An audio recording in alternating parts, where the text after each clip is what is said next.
Hurricane Milton is about 230 miles away from us. It's not going to hit us. We're not going to take any kind of hit. We're not even in the cone of probability, but we are in the outer bands. We had some tornadoes down the street. We had our power knocked out earlier. It's back on. We've been getting rain for 2 days, and for about the last 3 hours, we've been getting wind. If you're someone from the West Coast and you've evacuated and you're sitting in your hotel room watching this video right now, I sympathize with you because we went through Hurricane Irma. I've also been through a house fire and had to evacuate and live in a hotel for 7 months. So I know what you guys are going through, and I really sympathize with you. I thought I'd take a little walk out to the Grove and show you just how powerful Hurricane Milton is. We're not in the cone of probability. We're 250 miles away from this thing, maybe 200 miles away. And the storm is actually moving away from us. But look, it's still knocked over a ton of my banana trees. Actually, the silver lining, I just noticed here, this tree has a ripe bunch on it. Let me get these suckers for you. Ooh, look at that. As I was saying, it's very common for the bananas to get knocked down. Even in a regular summertime thunderstorm, the winds are enough to knock banana trees down.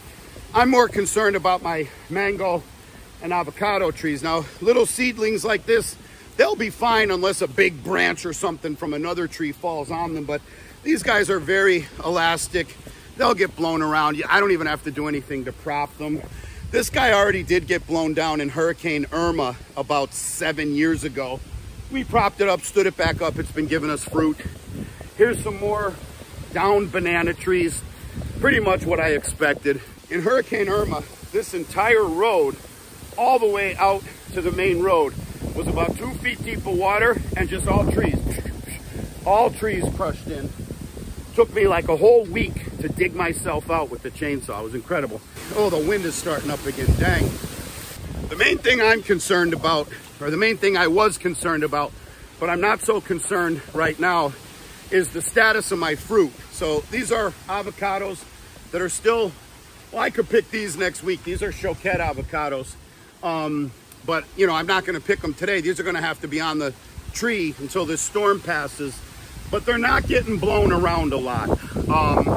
Let me see if I could find an example here for you. Okay, here's a good example. One thing we worry about is when you have clusters like this, right?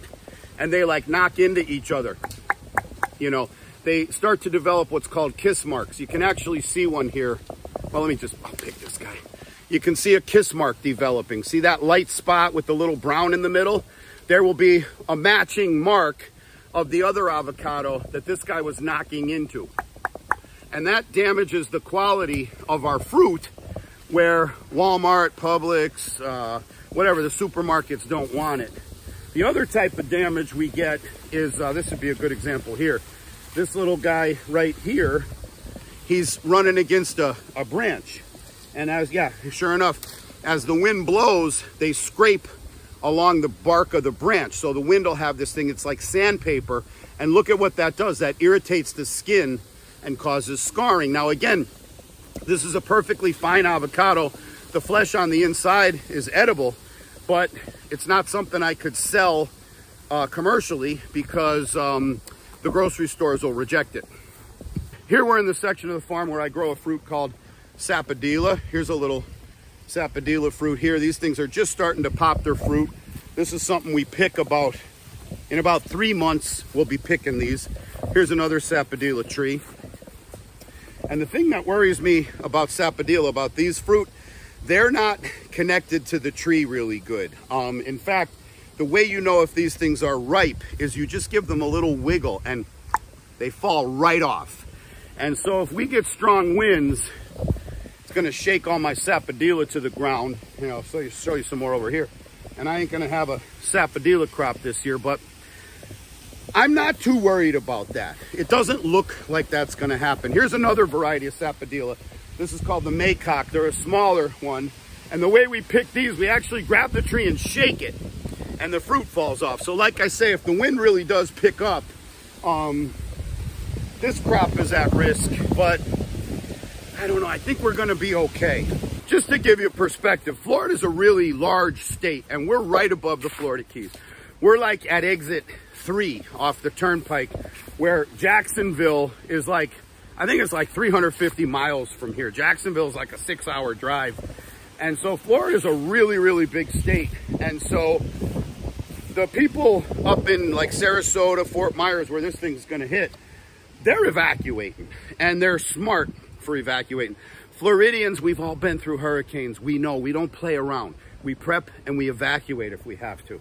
But down here, we're not in the cone. It's not even suggested that we evacuate. And it would be irresponsible for us to evacuate because we would just be clogging up the roads and making it difficult for the people who need to evacuate to get away. We'd also be stealing their gas. We got the generator ready to go. We always have tons of food. I got 2 wells. One has an electric pump. If we lose electricity, the other has a diesel pump. Both of them have a hand pump. My poor little chickens over here, where are they? I don't know if you could see them. They don't know what to do. They're looking for shelter wherever they can. I'll be putting them in the garage here when it starts to get a little dark, just in case things fire up overnight. To many of you, these avocados might look a little strange, right? They don't look like them little black wrinkly things you see in the supermarket. And that's because there's about 60 different commercial varieties of avocado, around a dozen or so of which we grow here at Sleepy Lizard Avocado Farm. And if you think you might like to try some of these Sleepy Lizard avocados, you can get yourself a box at guacfarm.com, GUACFARM.com. Now I have a couple more rows to walk where I got to take a little inventory and see how much work I'm going to need to do tomorrow morning.